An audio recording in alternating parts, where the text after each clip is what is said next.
you ever just get one of them days where you don't feel like doing anything? Today's that day. I am so unmotivated, it's crazy.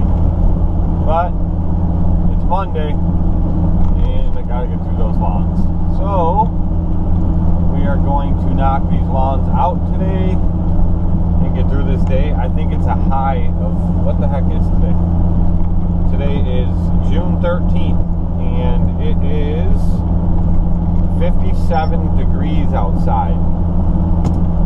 It is supposed to get to a high of like 64 today, so it's not supposed to get that warm at all. Yeah.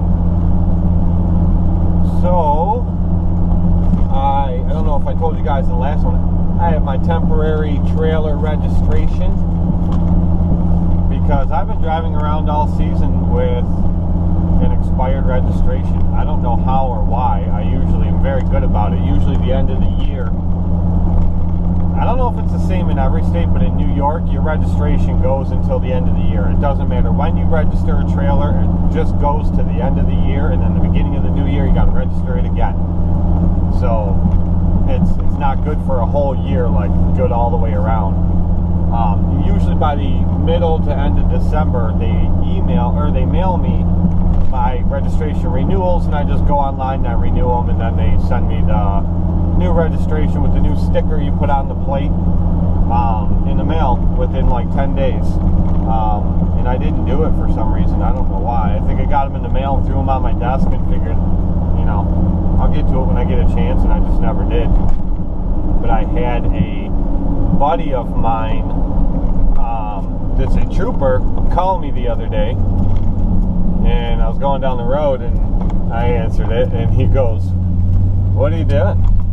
I said, "I'm driving down the road. What are you doing?" He goes, "Driving down the road." He said, "You're not supposed to talk on your phone while you're driving down the road." I said, "Well, neither are you." He goes, "I'm following a black enclosed trailer that has a 2015 sticker on it." I look in my mirror, and there he was, right behind me, in his unmarked Tahoe. He goes, "You should probably get that thing registered." I said, "Oh, yeah, it's a good idea." So I went online and renewed the registration. That was like 2 weeks ago. I just did it yesterday. I'd forgotten again. So it's on there.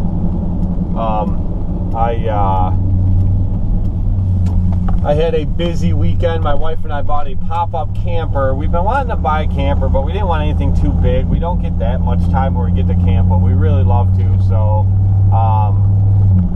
her parents, their neighbors, are moving to Florida, and they're selling their camper, and it's a really nice one. I don't know the exact length, but it's a Rockwood Flagstaff. It's got the slide-out beds on the ends, and it's really nice. And they gave us a really good deal on it, so we went and picked that up yesterday.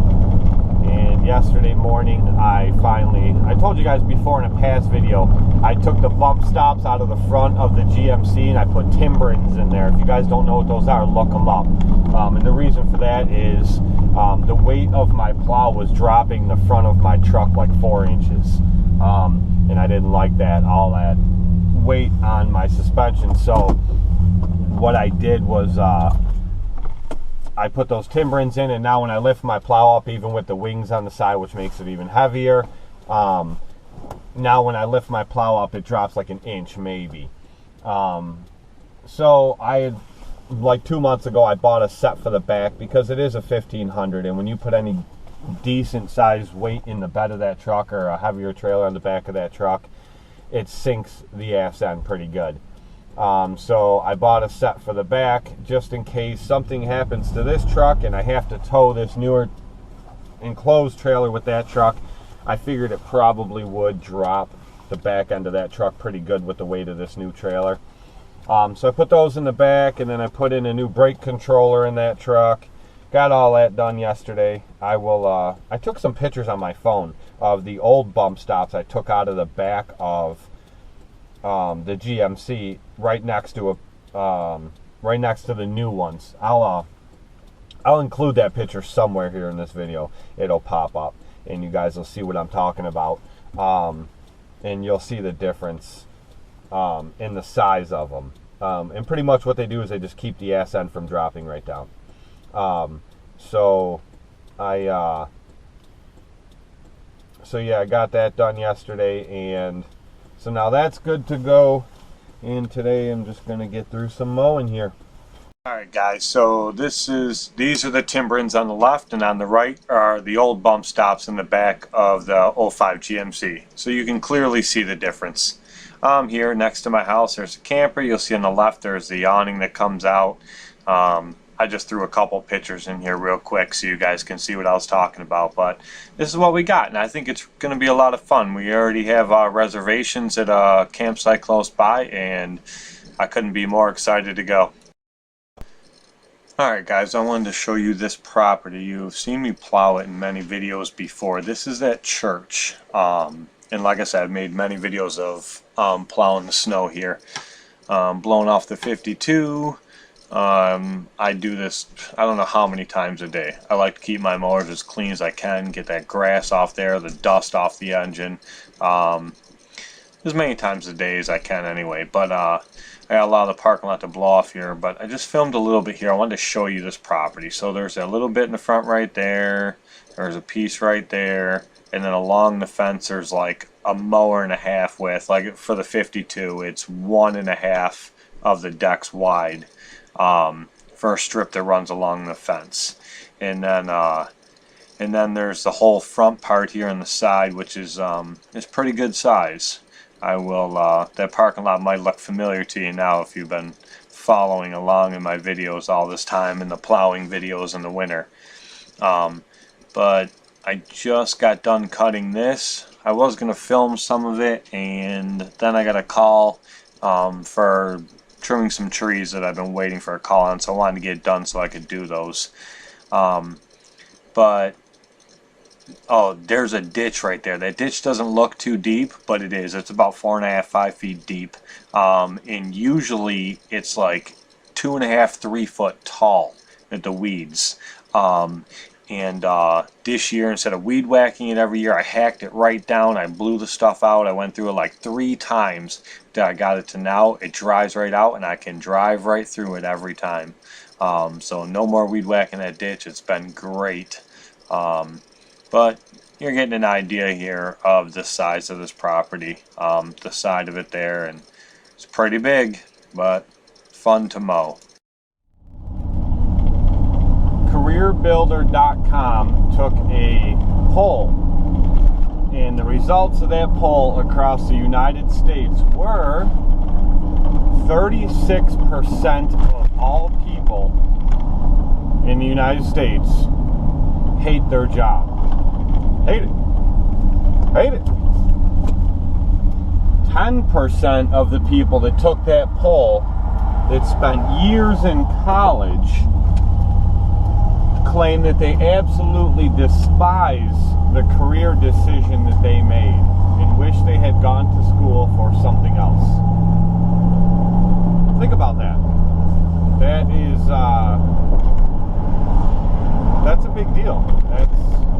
If you absolutely hate what you do, man, it's hard to get up for work every morning. It's hard to get motivated. It makes you miserable. You take it out on your family if you have one, wife and kids, so on and so forth. It just makes everything miserable. Now, yesterday morning, I had a hard time getting up in the morning. Well, I got up fine. I had a hard time getting motivated. And I actually knocked out all my lawns and was home about an hour earlier than I normally am. But I just was very unmotivated for the day. It wasn't that I didn't want to cut grass or didn't like my job. I was just very unmotivated and didn't feel like doing anything.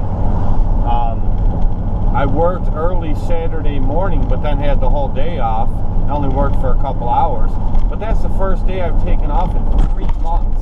3 months. So I was just exhausted. I didn't want to do anything. But I still knocked it out and got it done. The point is I absolutely love what I do. I absolutely love my job. I love working for myself. I love having the freedom to take on the accounts I want or get rid of the accounts I don't like, or not even take the accounts that I don't want to do. I can do what I want when I want. I mean, my first couple years in business, I couldn't really do that. I took a lot of lawns for a lot lower price than I would do them for today, just because I really needed the work and I was building my business. But it only took a few short years to get it to where it is now, and it gets better every year. And now I have so much work that I can pick and choose what I want, and that is an amazing feeling. That is, I can't even put a price on that. To if I, like right now, I'm so full, I really don't have room for other lawns. I can take a few more lawns here and there. If I wanted to work a little bit later on, I think 3 days, that if I wanted to work a little bit later, I could, and I could take on a few more lawns. But I don't need to. So people that call me now for lawns, I bid them. I mean, I don't rob them, and I'm not out of control, unfair, but I bid them at a little bit higher of a price. And if I'm gonna take them on and make myself work a little bit later on one of those days, then it's gonna be well worth it, because I know I'll be making a real good buck on those lawns. But anyway, the point of the whole thing is, you have to love what you do. Like, I've mentioned this in videos before. People have said to me for years and years now, I'm not that old. I'll be 38 in October. And I've done a lot of different things, and I've been all over the place. And I'll tell you what, people have said to me for years, when you love what you do, you'll never work another day in your life. And I always thought that was a crapshoot. I thought that, that's not for everyday people. That get, that's more for people that have tons of money and really don't care either way, or this or that. But that's not the case at all. That is so applicable to anybody and everybody. I'll never be a millionaire. I know that, and I don't care. I don't want to be. If I wanted to be, I could. I seen how fast and how rapidly my business was building, and if I kept rolling with that, I could build my business up to whatever I wanted it to be. But it just wasn't for me. But I am very, very comfortable with where I'm at right now, and it works for me. And so I do what I want when I want. I have the freedom that I want. I have the finances that I want, and I absolutely love it. So think about that, guys. Think about that poll. Think about how miserable people are. That's a lot of people. 36% doesn't sound like that much, but when you're saying 36% of trillions of people, billions, trillions of people, whatever, that's a lot of people that are completely miserable in their everyday life and cannot stand their job, and their lives are just horrible as far as they're concerned in their head. So you can change that, and I was one of those